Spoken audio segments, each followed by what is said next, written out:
میں کئی سال بعد لندن سے گھر لوٹا تو کچن سے اپنی بیوی جسے میں نفرت کرتا تھا اس کی چیخیں سن کر اس طرف بھاگا تھا۔ میری ماں اس کا ہاتھ جلا چکی تھی اور اس کا چہرہ دیکھ کر میرا وجود کانپ اٹھا تھا۔ وہ بالکل نڈھال ہو چکی تھی۔ میں نے آگے بڑھ کر اپنی بیوی کے نڈھال وجود کو اٹھایا اور ہسپتال لے گیا۔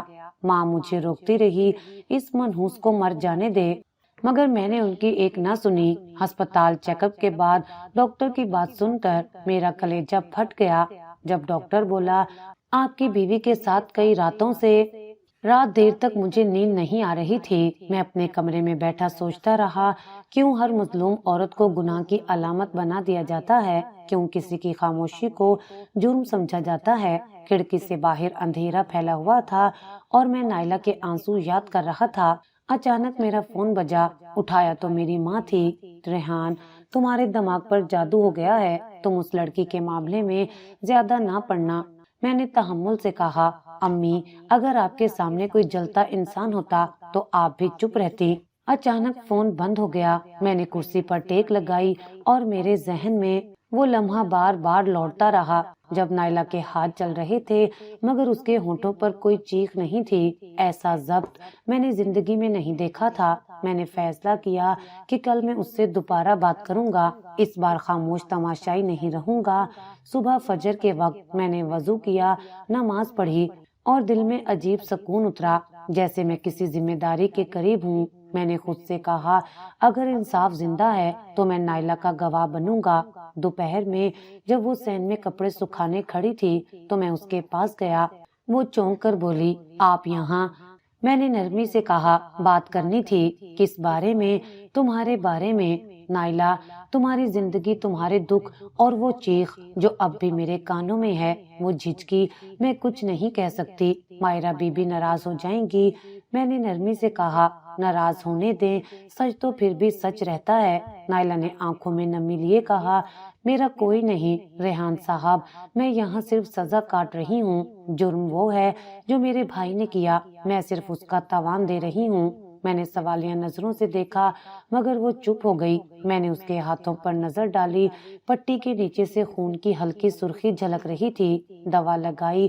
اس نے مدھم آواز میں کہا، کبھی کبھار لگاتی ہوں، تکلیف رہنے دوں تو شاید دل کا درد ہلکا لگتا ہے۔ میں خاموش ہو گیا۔ شام تک میں اس کی باتوں میں الجھا رہا۔ جب ماں نے بلایا تو میں نے پہلی بار ان کی آنکھوں میں سیدھی نظر ڈال کر کہا، امی، اگر وہ میرے نکاح میں ہے تو میں اس کا تحفظ کروں گا۔ ماں کچھ کہنے ہی والی تھی کہ میں واپس پلٹ گیا۔ رات کے آخری پہر میں نے نائلہ کے کمرے کے باہر سے گزرتے ہوئے سنا۔ وہ آہستہ آہستہ قرآن پڑھ رہی تھی، آواز میں کپ کپاہٹ تھی مگر ہر لفظ ایمان کی طرح مضبوط۔ میں دروازے سے لگا کھڑا رہا، دل کہہ رہا تھا کہ یہ لڑکی صرف مظلوم نہیں، مقدر کی مظلوم تحریر بدلنے کی طاقت رکھتی ہے۔ میں نے خود سے کہا، ریحان، تمہارے لیے اب خاموش رہنا گناہ ہے، کل سے سب بدلنا ہے۔ اسی سوچ کے ساتھ میں نے کھڑکی سے آسمان دیکھا۔ رات کے بادلوں کے بیچ چاند صاف دکھائی دے رہا تھا، ہلکی ہوا چل رہی تھی۔ میں نے دھیرے سے کہا، اگر یہ امتحان ہے تو میں تیار ہوں نائلہ۔ صبح سورج ذرا اونچا ہوا تو میں نے حویلی کے بڑے دروازے کے قریب نائلہ کو دیکھا۔ وہ سین میں جھاڑو لگا رہی تھی، چہرے پر نقاب نہیں تھا مگر نظریں زمین پر جمی ہوئی تھیں۔ میں اس کے قریب گیا تو وہ چونک گئی۔ ڈرنے کی ضرورت نہیں، میں نے آہستہ کہا۔ وہ خاموش رہی، صرف ہاتھوں کی رفتار رک گئی۔ میں نے پوچھا، تمہارے ہاتھ اب ٹھیک ہیں؟ اس نے نگاہ نیچی رکھ کر جواب دیا، ٹھیک ہیں، بس نشان رہ گئے ہیں۔ میں نے کہا، تم نے کل کہا تھا کہ تم یہاں سے نکلنا چاہتی ہو، کیوں؟ کیا کوئی خاص وجہ ہے؟ وہ لمحہ بھر خاموش رہی، پھر بولی، یہاں سب کچھ قید ہے ریحان صاحب، ہر سانس اجازت سے جیتی ہوں۔ آپ کے سامنے جو کچھ ہوا وہ تو معمولی تھا۔ کبھی کبھی لگتا ہے میں انسان نہیں، قرض ہوں جسے روز چکانا ہے۔ میں نے محسوس کیا کہ اس کے لہجے میں سچائی ہے مگر میرے پاس ثبوت نہیں تھے۔ میں نے سنجیدگی سے کہا، تم فکر مت کرو، اگر تم سچ کہہ رہی ہو تو میں کچھ نہ کچھ ضرور کروں گا۔ وہ تلخی سے مسکرائی، آپ مرد لوگ ہمیشہ یہی کہتے ہیں مگر کوئی کچھ نہیں کرتا۔ میں نے اس کے جواب میں کوئی بحث نہ کی، بس اتنا کہا، میں وعدہ نہیں کرتا، عمل دکھاؤں گا۔ دوپہر کے وقت جب میں دفتر گیا تو دماغ مسلسل نائلہ کے بارے میں سوچتا رہا۔ میں نے اپنے پرانے دوست عاصم کو فون کیا جو پولیس میں انسپیکٹر تھا۔ عاصم، ایک بات پوچھنی ہے، کل رات کے شور شرابے کے بارے میں رپورٹ بنی ہے۔ وہ بولا، ریحان خان، تم کیوں دلچسپی لے رہے ہو؟ وہ معاملہ تو تمہارے خاندان کا ہے۔ ایک لڑکی نے کسی پر حملہ کیا، ہم نے ابتدائی رپورٹ درج کر لی ہے۔ میں نے فوراً کہا، وہ لڑکی میری ذمہ داری ہے، میں چاہتا ہوں معاملہ شفاف ہو۔ عاصم نے گہری سانس لی۔ اگر تم واقعی چاہو تو میں کیس فائل تمہیں دکھا سکتا ہوں، مگر کسی کو پتہ نہیں چلنا چاہیے۔ میں نے ہاں میں جواب دیا۔ شام تک میں واپس حویلی آیا۔ دروازے کے اندر ہلچل تھی، نوکر پریشان پھر رہے تھے۔ کسی نے بتایا، زاہد صاحب زخمی ہو گئے ہیں، ان کے پیٹ میں چھری لگی ہے۔ میرے قدم وہیں رک گئے۔ میں اندر گیا تو ماں مائرہ پریشان کھڑی تھیں، ان کی نظریں تیز تھیں۔ یہ سب اسی لڑکی کا کیا دھرا ہے، انہوں نے چیخ کر کہا۔ اس لڑکی کا؟ میں نے جانتے بوجھتے ہوئے سوال کیا۔ نائلہ کا، ماں نے جواب دیا۔ زاہد کے کمرے سے بھاگتی دیکھی گئی ہے۔ میں نے فوراً کمرہ دیکھا، فرش پر خون تھا، چاقو گرا ہوا تھا اور زاہد نیم بے ہوش حالت میں پڑا تھا۔ نائلہ کمرے کے باہر ساکت کھڑی تھی، سفید چہرہ پڑا ہوا۔ میں اس کے پاس گیا۔ یہ کیا کیا تم نے؟ وہ روتے ہوئے بولی، میں نے نہیں کیا، وہ میرے کمرے میں آیا تھا۔ کیا مطلب؟ میں سوتی تھی، اس نے مجھ پر ہاتھ ڈالا، میں نے بچاؤ میں چھری اٹھا لی۔ ماں نے فوراً ٹوک دیا، جھوٹ، یہ اپنے جرم چھپا رہی ہے۔ پولیس آئی، عاصم خود تھا، اس نے مجھے دیکھ کر نظریں چرائیں۔ ہمیں لڑکی کو حراست میں لینا ہوگا۔ میں نے کہا، عاصم کم از کم پہلے تفتیش کرو، یہ معاملہ اتنا سادہ نہیں۔ عاصم نے افسوس سے کہا، میں حکم پر عمل کر رہا ہوں۔ میں نے نائلہ کی طرف دیکھا، وہ تھکی ہوئی، خوف زدہ مگر خاموش تھی۔ میں نے نرمی سے کہا، میں وعدہ کرتا ہوں تمہیں انصاف دلا کر رہوں گا۔ وہ دھیرے سے بولی، میرا یقین ٹوٹ چکا ہے ریحان صاحب، مگر شاید آپ سچ میں مختلف ہیں۔ رات گئے تک میں نے عاصم سے کیس کی کاپی لی۔ رپورٹ میں لکھا تھا، ملزمہ نائلہ نے زاہد خان پر حملہ کیا، مقصد نامعلوم مگر شواہد واضح ہیں۔ میں نے تفصیل پڑھی تو کئی خامیاں نظر آئیں۔ مثال کے طور پر چاقو پر صرف نائلہ کے فنگر پرنٹس نہیں تھے بلکہ زاہد کے بھی تھے۔ دروازہ اندر سے بند تھا، پھر وہ کمرے میں کیسے داخل ہوا؟ میں نے نوٹ بک نکالی اور تمام نکات درج کر لیے۔ اگلی صبح میں تھانے پہنچا۔ نائلہ ایک چھوٹے سے کمرے میں بیٹھی تھی، آنکھوں کے نیچے سیاہ دائرے، ہاتھوں میں ہتھکڑی۔ میں اندر گیا تو وہ چونکی، تم آ گئے؟ ہاں، تمہیں یہاں نہیں آنا چاہیے تھا، تمہاری ماں تم سے نفرت کرنے لگیں گی۔ میں نے سنجیدگی سے کہا، میں اپنی ماں سے نہیں، اپنے ضمیر سے ڈرتا ہوں۔ نائلہ نے خاموشی سے سر جھکا لیا۔ میں نے عاصم سے کہا، مجھے اس سے 2 منٹ اکیلے میں بات کرنی ہے۔ عاصم نے دروازہ بند کر لیا۔ میں نے نائلہ کے قریب جا کر کہا، کیا تمہیں یقین ہے کہ وہ زاہد تمہارے کمرے میں زبردستی آیا تھا؟ وہ تیزی سے بولی، ہاں۔ اس نے کہا کہ تم اکیلی ہو، کوئی تمہارا نہیں۔ میں چیخی تو اس نے منہ دبایا۔ میں نے کہا، پھر تمہیں ڈرنا نہیں چاہیے، ڈر تو اب ختم ہو گیا ہے، بس تھک گئی ہوں۔ میں نے اس کے آنسوؤں کو دیکھا مگر وہ اب رونا نہیں چاہتی تھی۔ شام کو میں واپس آیا تو ماں نے دروازے پر کہا، ریحان تمہیں شرم آنی چاہیے، اس لڑکی نے خاندان کا نام مٹی میں ملا دیا اور تم اس کے پیچھے کھڑے ہو۔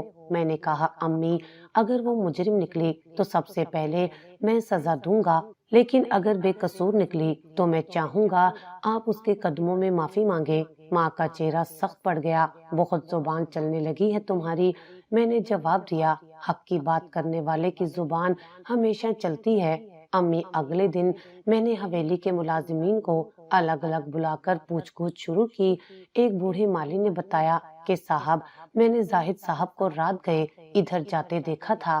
کس سمت؟ نائلہ بی بی کے کمرے کی طرف، مگر پھر اچانک روشنی بند ہو گئی۔ یہ سن کر میرا شک یقین میں بدل گیا۔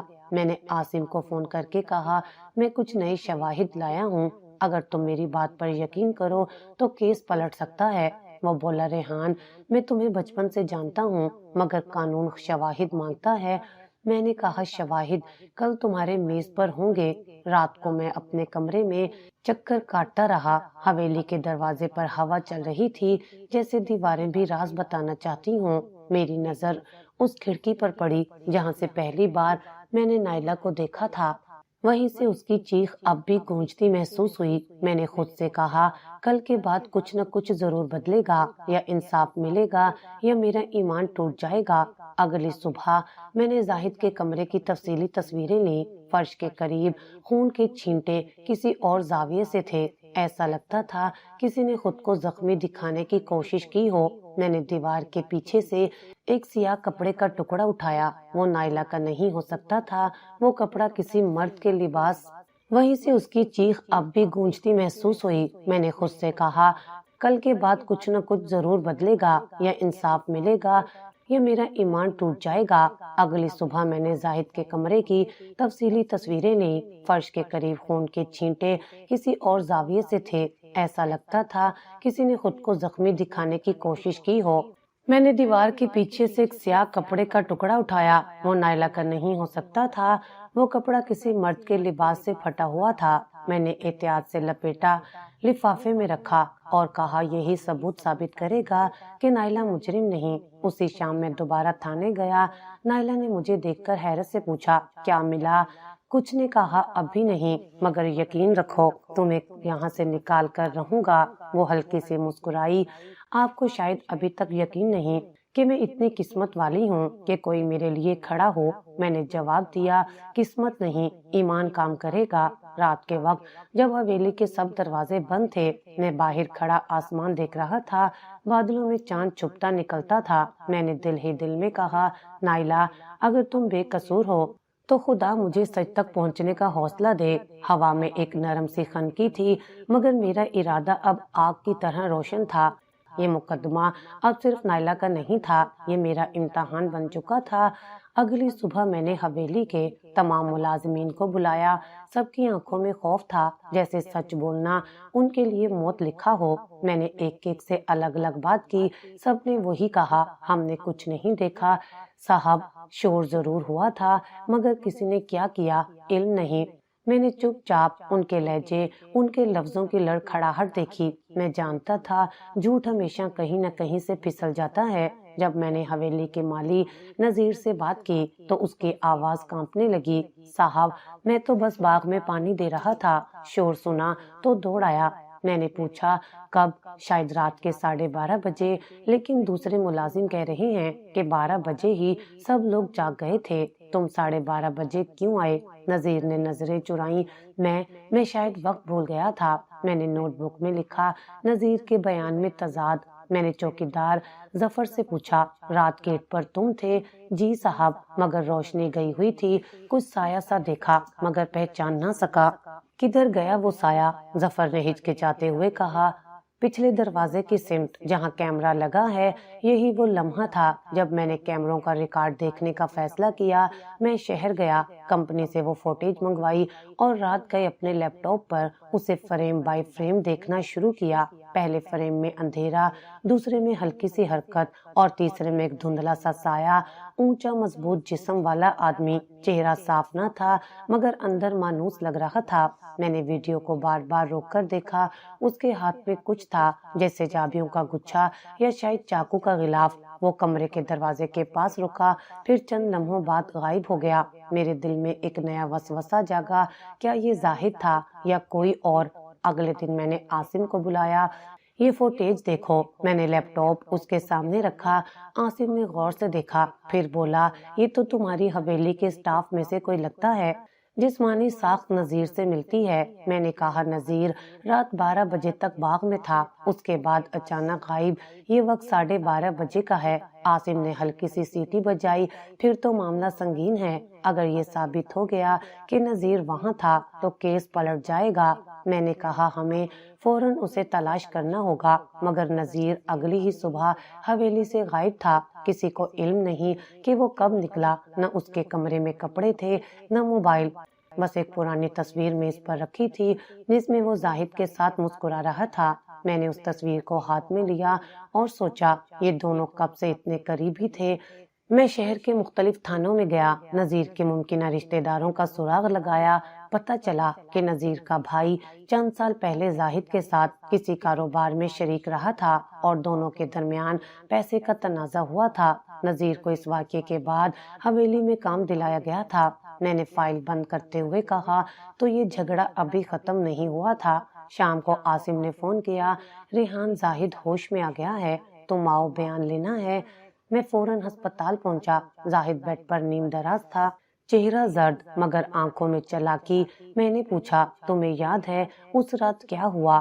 وہ بولا ہاں، وہ لڑکی نائلہ پاگل ہو گئی تھی۔ اس نے کہا مجھے یہاں سے نکالو، بدلے میں جو چاہو لے لو۔ میں نے کہا اور تم نے کیا کہا؟ میں نے انکار کیا تو اس نے مجھ پر حملہ کر دیا۔ میں نے سنجیدگی سے پوچھا کیا کوئی اور وہاں تھا؟ زاہد نے آنکھیں سکیڑی، نہیں ہم دونوں تھے۔ میں نے مسکرا کر کہا تو یہ کیسے ممکن ہے کہ دروازے کے باہر کسی کا سایہ فوٹیج میں موجود ہے؟ زاہد چونکا، کون سا سایہ؟ وہی جو تمہارے کمرے کے دروازے پر 12:30 بجے رکا ہوا تھا۔ وہ چند لمحے چپ رہا، پھر بولا شاید کوئی ملازم ہوگا۔ میں نے جواب دیا یا شاید وہ شخص جو سارا منصوبہ تیار کر رہا تھا۔ زاہد کے چہرے کا رنگ اڑ گیا۔ میں نے فائل بند کی اور باہر آ گیا۔ عاصم نے پوچھا کچھ نکلا؟ میں نے کہا ہاں، وہ جھوٹ بول رہا ہے۔ پھر نذیر کہاں گیا؟ یہی تو ڈھونڈنا ہے۔ اگلے 2 دن میں نے نذیر کے موبائل کی لوکیشن ٹریس کروائی۔ آخری سگنل شہر کے مضافات میں ایک پرانے گودام سے ملا۔ میں اور عاصم رات گئے، وہاں پہنچے۔ دروازہ آدھا کھلا تھا، اندر دھول جمی ہوئی تھی۔ ایک ٹوٹی ہوئی کرسی پر خون کے دھبے تھے، دیوار پر کچرا اور کونے میں ایک جلا ہوا موبائل۔ عاصم نے کہا لگتا ہے کوئی اسے چپ کروا گیا ہے۔ میں نے جھک کر وہ موبائل اٹھایا۔ اگر خوش نصیبی ہوئی تو میموری کارڈ سلامت ہوگا۔ اگلے دن میں نے وہ ڈیٹا ریکارڈ کروایا۔ اس میں ایک آڈیو ریکارڈنگ تھی، نذیر کی آواز تھی، زاہد صاحب میں سب جانتا ہوں، اس لڑکی کا کوئی قصور نہیں، مگر میں بولوں گا نہیں۔ جو رقم آپ نے وعدہ کی ہے وہ دے دیجئے، پھر میں چلا جاؤں گا۔ اس کے بعد ایک جھٹکا سا آواز آئی، جیسے کوئی دھکا مارا گیا ہو۔ ریکارڈنگ وہیں ختم۔ میں نے سر اٹھا کر عاصم کو دیکھا۔ اب تم سمجھ گئے، یہ سب ایک سازش تھی۔ ہم نے وہ ریکارڈنگ عدالت میں جمع کروائی۔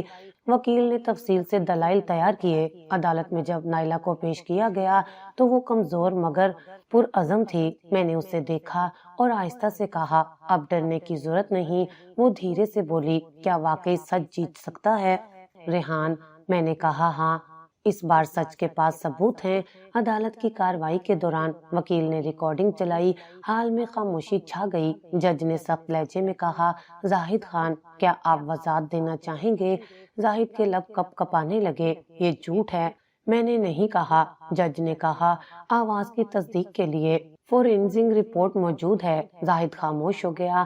میں نے پیچھے مڑ کر دیکھا، نائلہ کے آنسو بہ رہے تھے، مگر اس بار وہ کمزوری کے نہیں، سکون کے تھے۔ کارروائی کے بعد جج نے سماعت ملتوی کر دی، مگر اشارہ واضح تھا، اب فیصلہ قریب تھا۔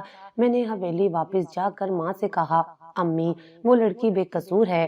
مائرہ نے سخت لہجے میں کہا یہ سب ڈرامہ ہے۔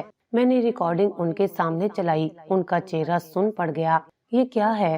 سچ امی، وہی سچ جسے آپ نے ہمیشہ چھپایا۔ ماں نے نظریں جھکا لیں۔ میں نے تو صرف خاندان کی عزت چاہی تھی۔ میں نے کہا عزت انسانیت سے الگ نہیں ہوتی۔ رات کو جب میں نائلہ سے ملا تو اس نے آہستہ کہا مجھے آج لگا جیسے کوئی میرا محافظ ہے۔ میں نے جواب دیا محافظ نہیں دوست، کیونکہ تمہارے لیے انصاف میرا فرض ہے۔ اب میرے دل میں صرف ایک عزم باقی تھا، اگلی پیشی میں سچ مکمل طور پر سامنے آ جائے تاکہ نائلہ ہمیشہ کے لیے آزاد ہو۔ میں نے عدالت کی فائل بند کی اور دل میں محسوس کیا کہ یہ سفر صرف ایک کیس نہیں رہا بلکہ ضمیر کی گواہی بن چکا ہے۔ پولیس نے نذیر کے ٹھکانوں کی تلاش تیز کر دی تھی۔ شہر کے کئی علاقوں میں چھاپے مارے گئے لیکن وہ ہاتھ نہ آیا۔ اسی دوران ایک اطلاع ملی کہ ایک ریسٹورینٹ کے مالک نے اس رات کسی مشکوک آدمی کو بھاگتے دیکھا تھا۔ میں فوراً عاصم کے ساتھ وہاں پہنچا۔ ریسٹورینٹ شہر کے مضافات میں تھا، ایک پرانی سڑک پر جہاں زیادہ رش نہیں ہوتا۔ مالک نے ہمیں دیکھ کر پہچان لیا۔ ہاں صاحب، یاد ہے۔ وہ آدمی کانپ رہا تھا، ہاتھوں پر خون کے نشان تھے۔ میں نے پوچھا کیا ہوا تو کہنے لگا کہ بکری ذبح کی ہے، مگر وہ آدمی گھبراہٹ میں پیسے دینا بھول گیا تھا۔ میں نے تصویر دکھائی، یہ وہی ہے۔ وہ کچھ لمحے غور سے دیکھتا رہا، پھر بولا جی یہی چہرہ تھا، مگر اس کے چہرے پر ایک خراش بھی تھی، دائیں گال پر۔ عاصم نے نوٹ بک نکالی۔ تمہیں یقین ہے؟ بالکل صاحب۔ وہ آدھی رات کا وقت تھا، میں دکان بند کرنے والا تھا۔ وہ سانس پھولے بھاگتا آیا، پانی مانگا اور چلا گیا۔ یہ بیان سن کر میں نے عاصم کی طرف دیکھا۔ ہم قریب ہیں۔ ہم نے ریسٹورینٹ کے قریب نصب CCTV کی فوٹیج مانگی۔ مالک نے پرانی ہارڈ ڈرائیو نکالی۔ میں نے گھر آ کر فوٹیج دیکھی، ایک بار پھر وہی سایہ، مگر اس بار چہرہ واضح تھا۔ نذیر نہیں بلکہ ایک اور شخص، ساجد، جو پہلے زاہد کے ساتھ ذاتی ملازم کے طور پر رہ چکا تھا اور 2 سال پہلے اچانک غائب ہو گیا تھا۔ میں نے حیرت سے کہا تو یہ کھیل ساجد نے کھیلا تھا؟ عاصم نے سر ہلایا۔ پرانا جھگڑا، بدلے کی آگ اور موقع سب مل گئے اسے۔ میں نے ویڈیو روکی۔ ساجد کے ہاتھ میں دستانے تھے اور اس کی جیب سے ٹکٹ کا کونا جھانک رہا تھا۔ میں نے وہی فوٹیج عدالت کے لیے سنبھال لی۔ اگلی صبح عدالت میں پیشی تھی۔ وکیل نے مجھ سے پوچھا ریحان صاحب، آپ خود گواہی دینے کے لیے تیار ہیں؟ میں نے پر اعتماد لہجے میں کہا جی، یہ صرف نائلہ کا کیس نہیں، میرا بھی ہے۔ عدالت میں لوگوں کا ہجوم تھا۔ نائلہ پہلی صف میں بیٹھی تھی، چہرہ تھکا ہوا، مگر اب خوف نہیں تھا۔ میں نے گواہ کے کٹہرے میں جا کر بیان شروع کیا۔ جناب والا، میں نے نذیر کے لاپتہ ہونے کے بعد اپنی تحقیقات کی۔ نذیر اور زاہد کے درمیان مالی اختلافات تھے، مگر اصل کردار ساجد تھا جو دونوں کو استعمال کر رہا تھا۔ میں نے اس کی فوٹیج دیکھی ہے اور شواہد پولیس کو دے دیے ہیں۔ جج نے فائل منگوائی، وکیل نے فوٹیج چلائی۔ ویڈیو میں ساجد کا چہرہ واضح نظر آیا۔ عدالت میں سرگوشیاں ہونے لگیں۔ وکیل نے پوچھا کیا آپ تصدیق کرتے ہیں کہ یہ وہی شخص ہے جسے زاہد خان کے کمرے کے قریب دیکھا گیا تھا؟ میں نے کہا جی بالکل۔ وکیل نے کہا پھر یہ سوال باقی نہیں رہتا کہ حملہ کس نے کیا؟ نائلہ کا اس واقعے سے کوئی تعلق نہیں۔ زاہد کے چہرے پر خوف پھیل گیا، وہ کرسی پر بے چین ہوا۔ جج نے اس سے پوچھا کیا آپ اس شخص کو جانتے ہیں؟ زاہد ہکلایا جی، ساجد میرا پرانا ملازم تھا، مگر میں نے اسے سالوں پہلے نکال دیا تھا۔ وکیل نے تیزی سے کہا اور کیا آپ نے اسے بعد میں دوبارہ ملازمت پر نہیں رکھا؟ زاہد نے نظریں چرائیں، شاید کبھی کبھار کام کے لیے بلاتا تھا۔ جج نے نوٹ کیا تو آپ نے جھوٹ بولا جب کہا کہ واقعے کے وقت گھر میں کوئی باہر کا شخص نہیں تھا۔ میں نے جج سے اجازت لی اور مزید شواہد پیش کیے۔ میں نے ساجد کی رہائش سے برآمد شدہ دستانے اور ایک جلا ہوا ٹکٹ پیش کیا۔ ٹکٹ پر لکھا تھا جدہ لاہور کی فلائٹ کی تاریخ، جو واقعے کے اگلے دن کی تھی۔ وکیل نے کہا جناب، یہ شخص واقعے کے فوراً بعد ملک چھوڑنے والا تھا، مگر نذیر کی لاش ملنے سے پہلے ہی غائب ہو گیا۔ عدالت کے اندر ہوا بدل گئی۔ اب سب کو اندازہ ہو رہا تھا کہ کہانی کسی اور رخ پر جا رہی ہے۔ میں نے نائلہ کی طرف دیکھا، اس کے چہرے پر پہلی بار اطمینان تھا۔ اس نے آہستہ سے لب ہلائے۔ شکریہ، میں نے سر ہلا دیا۔ عدالت نے حکم دیا کہ پولیس ساجد کی گرفتاری کے لیے ریڈ الرٹ جاری کرے۔ عاصم فوراً حرکت میں آیا۔ اس نے کہا ریحان، ہمیں ہوائی اڈے پر جانا ہوگا، وہ آج رات کی فلائٹ سے بھاگنے والا ہے۔ میں نے گاڑی نکالی اور ہم تیز رفتاری سے ایئرپورٹ پہنچے۔ ساجد چیک آن اکاؤنٹ پر کھڑا تھا۔ میں نے عاصم کو اشارہ دیا۔ پولیس نے آگے بڑھ کر اسے گھیر لیا۔ وہ بھاگنے کی کوشش کرنے لگا، مگر 2 اہلکاروں نے بازو پکڑ لیے۔ میں آگے بڑھا۔ کیوں کیا تم نے یہ سب؟ ایک بے گناہ پر الزام لگا کر خود کو بچانے کا کیا فائدہ؟ ساجد نفرت سے ہنسا۔ یہ حویلی تمہارے باپ کی نہیں تھی ریحان خان، میں نے اپنی زندگی اس خاندان کے لیے برباد کی، اب انہیں قیمت چکانی تھی۔ عاصم نے سخت لہجے میں کہا یہ باتیں عدالت میں کرنا۔ پولیس نے اسے حراست میں لے لیا۔ میں نے دیکھا اس کے ہاتھ میں ایک چمڑے کی جیکٹ تھی، جیب کے اندر سے خون لگا رومال نکلا۔ یہی وہ آخری ثبوت تھا۔ 2 دن بعد عدالت میں ساجد کا بیان ریکارڈ ہوا۔ اس نے اعتراف کیا کہ زاہد کے کہنے پر نذیر کو مارا اور نائلہ کو پھنسانے کے لیے سارا منصوبہ بنایا۔ عدالت میں مکمل خاموشی چھا گئی۔ جج نے فیصلہ محفوظ کر لیا۔ جب ہم باہر نکلے تو نائلہ آہستہ سے میرے قریب آئی۔ کیا اب سب ختم ہو گیا؟ میں نے کہا اب انصاف باقی ہے مگر تمہارا خوف ختم ہو گیا۔ وہ بولی میں سوچ بھی نہیں سکتی تھی کہ کوئی میرے لیے اتنا کرے گا۔ میں نے کہا تم سچ کی طرف تھی نائلہ، سچ کو صرف آواز چاہیے ہوتی ہے۔ شام کو میں حویلی لوٹا تو ماں نے دروازہ کھولا۔ ان کے چہرے پر خاموش ندامت تھی۔ تم صحیح تھے ریحان، انہوں نے دھیرے سے کہا۔ میں نے ایک مظلوم پر شک کیا۔ میں نے کہا امی نائلہ کا قصور صرف یہ تھا کہ وہ کمزور تھی، مگر کمزور ہونا جرم نہیں۔ ماں نے آہستہ سے کہا اسے واپس لے آؤ، اگر وہ چاہے۔ اگلی صبح میں نائلہ سے ملا۔ اس نے کہا اب میں آزاد ہوں مگر دل ابھی قید ہے۔ میں نے جواب دیا دل کو آزاد ہونے دو نائلہ، یہ سفر تمہاری بے گناہی سے زیادہ تمہارے وجود کی جیت ہے۔ اس دوران عدالت سے فیصلہ آیا، ساجد اور زاہد دونوں قصوروار ٹھہرے۔ نائلہ بے قصور ثابت ہوئی۔ جب جج نے فیصلہ سنایا تو میں نے آسمان کی طرف دیکھا، ایسا لگا جیسے مہینوں کا بوجھ ہلکا ہو گیا ہو۔ نائلہ نے باہر آ کر دھیرے سے کہا کیا واقعی یہ سب ختم ہو گیا؟ میں نے مسکرا کر کہا اب شروعات ہے نائلہ، اب زندگی تمہاری ہے۔ ہم حویلی کی طرف روانہ ہوئے۔ راستے میں سورج ڈوب رہا تھا مگر افق پر روشنی پھیل رہی تھی۔ میں نے سوچا انصاف ہمیشہ آہستہ آتا ہے مگر آتا ضرور ہے، اور میں نے دل میں محسوس کیا نائلہ کی بے گناہی نے نہ صرف اس کا مقدر بدلا بلکہ میرا ایمان بھی۔ عدالت کی وہ صبح میرے لیے فیصلہ کن تھی۔ حویلی کے دروازے کے سامنے درجنوں لوگ جمع تھے، سب کے چہروں پر تجسس اور چپ لگی ہوئی تھی۔ میں نے گاڑی روکی تو نائلہ پولیس کی وین سے اتاری جا رہی تھی۔ اس کے ہاتھوں میں اب ہتھکڑیاں نہیں تھیں مگر اس کے چہرے پر تھکن کی لکیر واضح تھی۔ میں نے قدم بڑھا کر کہا آج سب ختم ہو جائے گا نائلہ۔ وہ دھیرے سے بولی اگر سب ختم ہو بھی گیا تو میں کہاں سے شروع کروں گی ریحان صاحب؟ میں نے جواب دیا جہاں سچ ختم ہوتا ہے وہاں زندگی دوبارہ شروع ہوتی ہے۔ عدالت میں داخل ہونے سے پہلے وکیل نے تمام دستاویز، ڈیجیٹل ثبوت اور اعترافی بیان کو ترتیب دیا۔ عاصم نے ساجد کے دستخط شدہ بیان کی تصدیق عدالت سے کرائی، جس میں اس نے صاف لفظوں میں لکھا تھا کہ اس نے زاہد کے کہنے پر نذیر کو مارا اور الزام نائلہ پر دھر دیا تاکہ زاہد کا نام بچ جائے۔ میں نے وہ کاغذ جج کے سامنے رکھا۔ جناب والا، یہ وہ الفاظ ہیں جنہوں نے ایک بے گناہ کی زندگی تباہ کی۔ جج نے فائل کھولی، ایک ایک صفحہ دیکھا۔ یہ بیان دستخط شدہ ہے، تصدیق شدہ ہے اور اس کے ساتھ فورینسک رپورٹ بھی موجود ہے۔ وکیل نے کہا جی جناب، رپورٹ کے مطابق ساجد کے فنگر پرنٹس خون آلودہ چاقو پر پائے گئے ہیں۔ زاہد کی نظریں جھک گئیں، اس نے اس کے چہرے کی سفیدی دیکھی۔ عدالت میں خاموشی پھیل گئی۔ جج نے کہا ملزم ساجد اور اس کے معاون زاہد خان پر تعزیرات پاکستان کے مطابق سنگین دفعات عائد کی جاتی ہیں۔ میں نے ایک لمحے کے لیے آنکھیں بند کر لی۔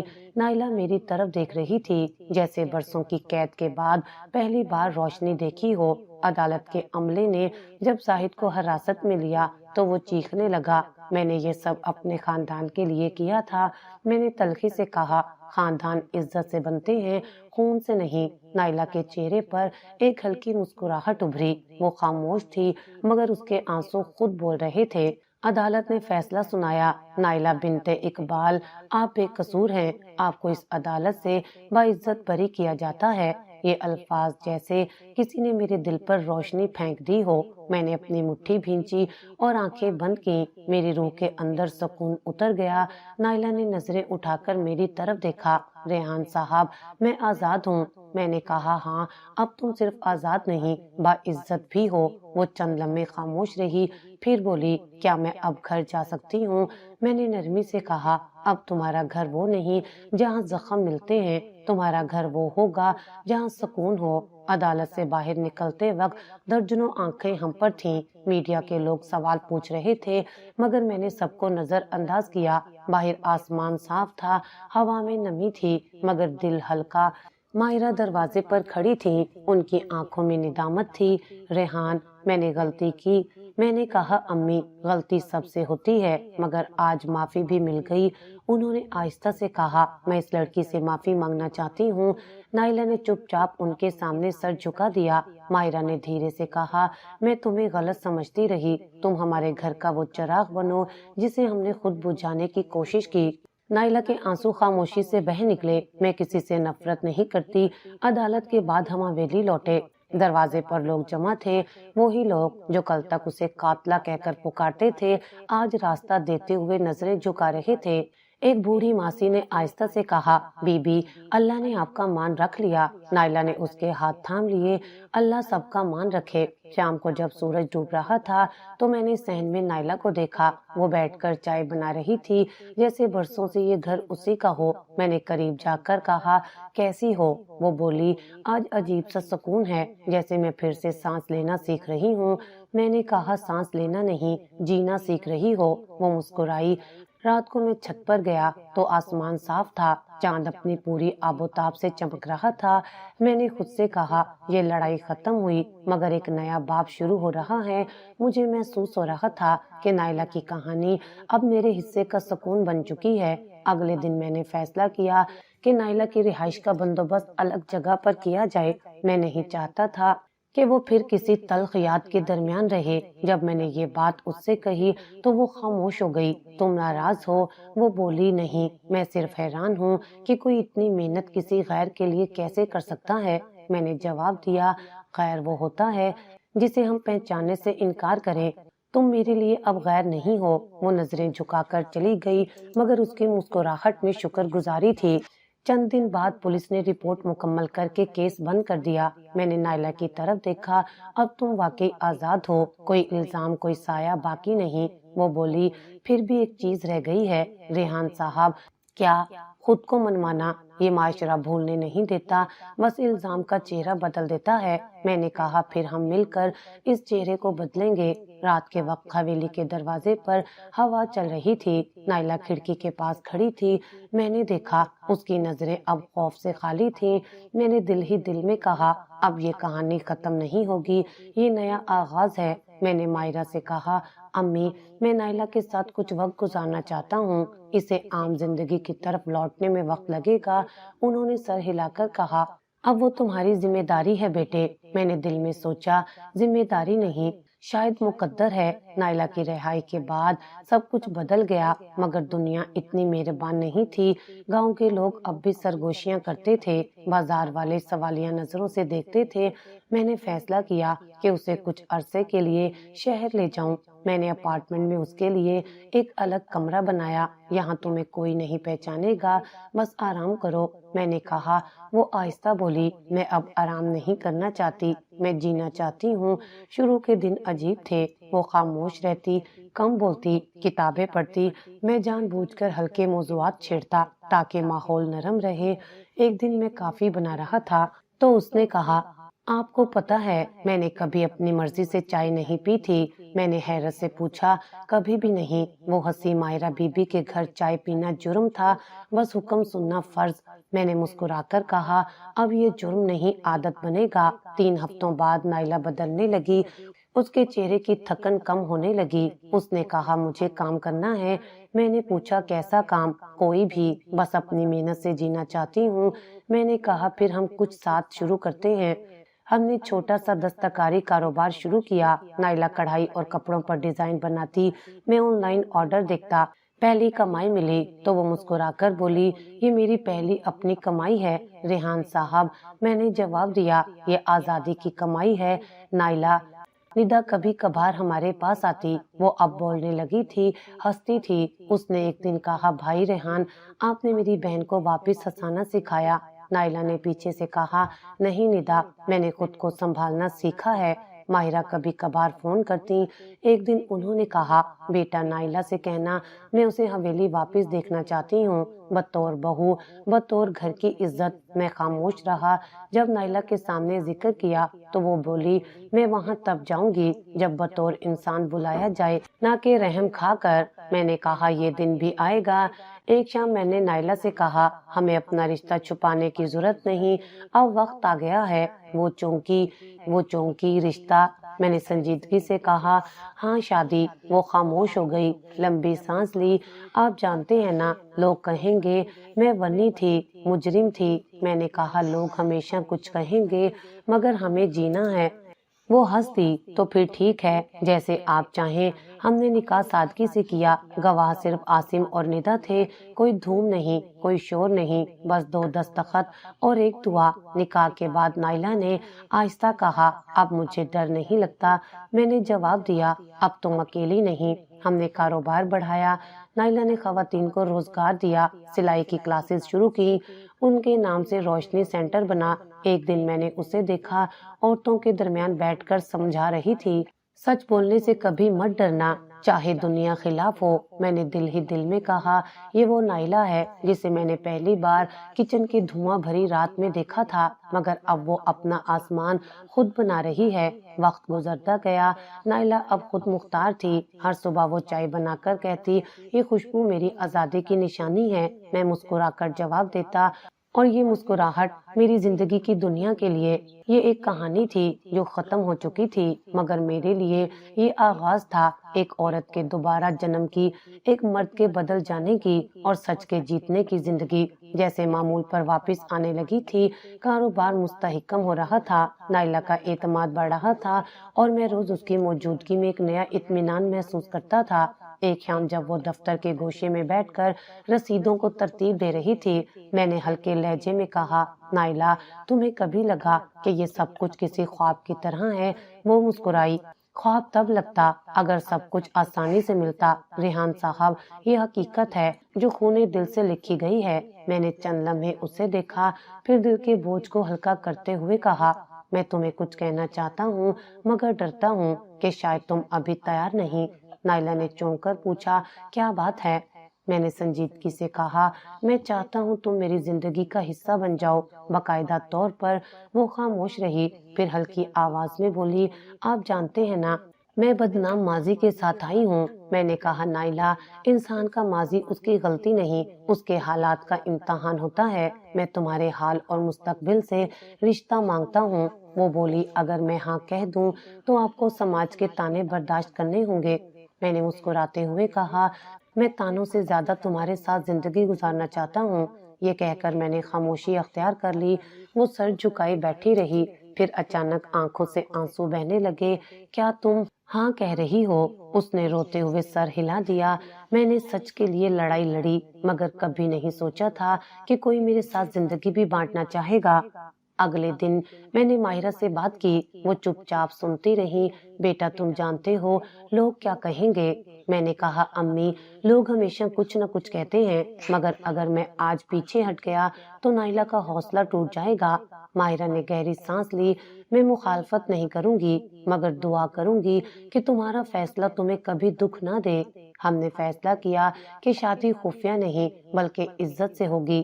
نائلہ نے کہا میں کسی سایہ دار نکاح کی حقدار نہیں، میں چاہتی ہوں کہ لوگ دیکھیں کہ ایک ونی لڑکی بھی عزت سے زندگی گزار سکتی ہے۔ میں نے کہا ایسا ہی ہوگا۔ ندا کی خوشی سب سے زیادہ تھی، وہ بار بار کہتی اب تو آپ دونوں کے لیے نیا سفر شروع ہونے والا ہے۔ نائلہ کبھی کبھی جھجک جاتی مگر ندا اسے حوصلہ دیتی آپ میری بہن ہیں، اب کوئی آپ سے نظریں نہیں ملا سکے گا، صرف احترام کرے گا۔ شادی کا دن آیا، ہم نے چھوٹے سے ہال کا انتخاب کیا، چند قریبی دوست عاصم، ندا اور ماہرہ شامل تھیں۔ نکاح خوان نے جیسے ہی دعا کے الفاظ کہے نائلہ نے سر جھکا لیا۔ میں نے دل ہی دل میں کہا یہ وہ لمحہ ہے جس کے لیے اتنی لڑائیاں لڑی۔ نکاح کے بعد ماہرہ نے نائلہ کے سر پر ہاتھ رکھا، بیٹی اب تم میری بیٹی ہو۔ نائلہ نے پہلی بار انہیں ماں کہہ کر پکارا۔ میں نے دیکھا وہ چہرہ جو کبھی خوف کا نشان تھا آج وقار کی علامت بن چکا تھا۔ شادی کے بعد ہم نے اپنے کاروبار کو مزید منظم کیا۔ نائلہ نے عورتوں کے لیے نئی ورکشاپ شروع کی۔ اس نے کہا میں چاہتی ہوں کہ کوئی عورت مجبور ہو کر ظلم نہ سہے، کمائے اور سر اٹھا کر جیے۔ میں نے کہا یہ تمہارا خواب نہیں ہمارا مقصد ہے۔ وقت گزرتا گیا، ایک دن جب میں دفتر سے واپس آیا تو دیکھا نائلہ کتابوں میں گھری بیٹھی ہے۔ میں نے پوچھا کیا کر رہی ہو؟ وہ بولی تعلیم مکمل کرنا چاہتی ہوں، پہلے کی زندگی میں موقع نہیں ملا۔ میں نے کہا میں تمہارا داخلہ کرواتا ہوں، چاہے یونیورسٹی میں عمر زیادہ والوں کی کلاس ہی کیوں نہ ہو۔ وہ مسکرائی، اب تو ہر سبق سیکھنے کی عمر ہے۔ ہم نے چھوٹا سا لائبریری کونا بنایا جہاں نائلہ خواتین کو پڑھنے کے لیے اکٹھا کرتی۔ ایک دن ایک خاتون نے کہا نائلہ باجی آپ جیسی عورتیں ہمیں ہمت دیتی ہیں۔ نائلہ نے جواب دیا ہمت سب میں ہوتی ہے، بس کسی کو دکھانی پڑتی ہے۔ ان دنوں ماہرہ بھی بدل چکی تھی، وہ اکثر ہمارے پاس آتی، نائلہ کے ساتھ بیٹھ کر کھانا بنواتی۔ ایک دن بولی میں نے ہمیشہ تمہیں کمزور سمجھا تھا، مگر تم تو ہمارے گھر کی طاقت بن گئی ہو۔ نائلہ نے کہا طاقت محبت سے آتی ہے بی بی ماہرہ، اور آپ نے آخر کار وہ دے دی۔ ہم نے ایک چھوٹا سا پروگرام رکھا جہاں نائلہ کو سال کی باہمت خاتون کے اعزاز سے نوازا گیا۔ میں نے اس وقت سٹیج پر جا کر کہا یہ اعزاز صرف نائلہ کے لیے نہیں، ہر اس عورت کے لیے ہے جس نے ظلم سہ کر بھی زندگی جینا نہیں چھوڑا۔ حال تالیوں سے گونج اٹھا۔ نائلہ نے سر جھکا لیا مگر اس کی آنکھوں میں فخر تھا۔ اسی رات ہم چھت پر بیٹھے تھے، میں نے کہا یاد ہے جب تم نے پہلی بار کہا تھا کہ تمہارے پاس کچھ نہیں، آج دیکھو تم نے سب کچھ بنا لیا۔ وہ بولی سب کچھ نہیں، ابھی بھی سکون کا سفر جاری ہے، مگر اب مجھے یقین ہے کہ منزل اپنی ہوگی۔ میں نے کہا پھر وعدہ کرو ہم ساتھ رہیں گے چاہے دنیا کتنی بھی بدل جائے۔ اس نے میرا ہاتھ تھام لیا، یہ وعدہ نہیں میرا ایمان ہے۔ ہماری شادی کو 2 سال ہو چکے تھے، اب گھر کی فضا میں سکون اور خوشبو تھی۔ نائلہ صبح سورج کے ساتھ اٹھتی، ندا کے لیے ناشتہ بناتی اور دفتر جانے سے پہلے لائبریری کی دیکھ بھال کرتی۔ میں اکثر کہتا یہ گھر تمہاری ہنسی سے زندہ ہے، وہ مسکراتے ہوئے جواب دیتی اور تمہاری ہمت سے قائم۔ ہم نے وہی وعدہ نبھایا کہ کبھی ایک دوسرے سے کچھ نہیں چھپائیں گے۔ نائلہ اب خود ہر فیصلے میں شامل ہوتی، چاہے مالی ہو یا سماجی۔ ایک دن اس نے کہا ریحان میں چاہتی ہوں کہ ہم غریب بچیوں کے لیے اسکالرشپ فنڈ شروع کریں۔ میں نے کہا ہم کل سے ہی شروعات کرتے ہیں۔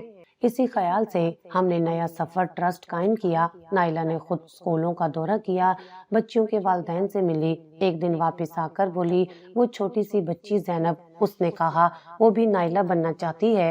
میں نے کہا پھر ہمیں اور نائلہ بنانی ہوں گی۔ ندا نے تعلیم مکمل کی اور ایک اسکول میں پڑھانے لگی۔ جب پہلی تنخواہ ملی تو وہ دوڑتی ہوئی آئی، بھائی یہ آپ دونوں کے لیے ہے۔ میں نے کہا یہ تمہاری کمائی ہے ندا، اب تم خود کسی کا سہارا بنو۔ ماہرہ اب بدل چکی تھی۔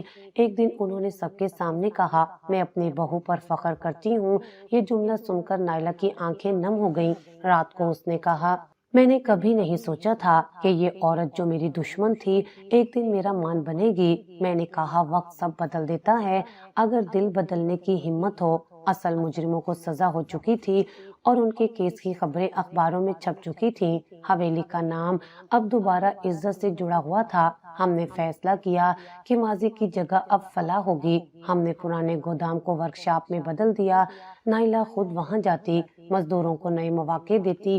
ایک دن میں نے دیکھا وہ عورتوں کو سمجھا رہی تھی تمہارا حق تمہارا ہاتھ ہے، کسی پر بھروسہ مت کرو، خود کماؤ۔ میری زندگی میں سکون کا مطلب اب یہی تھا کہ ہر دن کچھ بہتر کیا جائے۔ ہم نے ماہانہ پروگرام شروع کیے جن میں خواتین کے مسائل پر بات ہوتی۔ نائلہ اب لوگوں کے لیے امید کا استعارہ بن چکی تھی۔